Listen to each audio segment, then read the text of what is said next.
கர்த்தருடைய பரிசுத்த நாமத்துக்கு மகிமை உண்டாவதாக. இந்த நாளின் கிருபையின் வார்த்தை யோவான் எழுதின சுவிசேஷம் 14வது அதிகாரம் 27வது வசனம். சமாதானத்தை உங்களுக்கு வைத்து போகிறேன், என்னுடைய சமாதானத்தையே உங்களுக்கு கொடுக்கிறேன். உலகம் கொடுக்கிற பிரகாரம் நான் உங்களுக்கு கொடுக்கிறதில்லை. உங்கள் இருதயம் கலங்காமலும் பயப்படாமலும் இருப்பதாக.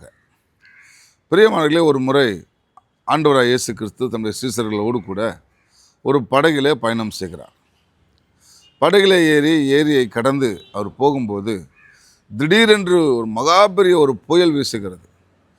அந்த புயலின் காரணமாக படகு கவிழ்ந்து போகிற அளவுக்கு அது தண்ணீரால் நிரப்பப்படுகிறது.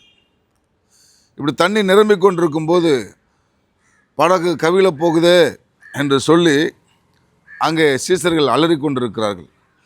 ஆண்டவராகிய இயேசு கிறிஸ்துவோ அந்த படகிலே பின்பக்கத்தில் தலகாணி வைத்து அவர் அமைதியாக, அவர் எந்த விதமான பயமும் இல்லாமல், எந்த விதமான கலக்கமும் இல்லாமல் அமைதியாக அவர் உறங்கி கொண்டிருக்கிறார்.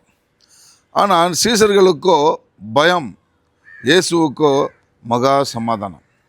அப்பொழுது அவர்கள் கூச்சலிடுவதை பார்த்து இயேசு எழுந்து அந்த கடலை அதட்டி அதை அமைதிப்படுத்தினார். பிரியமானவர்களே, இந்த உலகம் கொடுக்குற சமாதானம் என்னவென்று சொன்னால், எல்லாம் சரியாக போய்கொண்டிருக்கிறது, எல்லாம் சூழ்நிலையும் நல்லா இருக்கிறது என்று இருக்கும்போது அப்படிப்பட்ட நிலைமையில் கிடைக்கக்கூடிய ஒரு அமைதி தான் உலகம் கொடுக்குற சமாதானம்.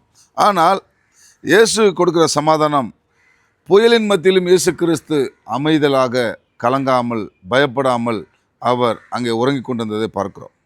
இயேசு கொடுக்குற சமாதானம் எதிர்ப்பின் மத்தியிலே, புயலின் மத்தியிலே அமைதியாக இருப்பது. ஆண்டவராகிய இயேசு கிறிஸ்து நம்முடைய வாழ்க்கையில் நம்மோடு இருக்கும்போது எப்பேற்பட்ட புயல் அடித்தாலும் அந்த புயலின் மத்தியிலே அவர் நமக்கு சமாதானம் கட்டளையிடுவார். அந்த சமாதானம் நம்முடைய இருதயத்தை கலங்காமல் பாதுகாத்து கொள்ளும். ஆகவே ஆண்டவராகிய இயேசு கிறிஸ்துனுடைய இந்த சமாதானத்தை நாம் நாடுவோம்.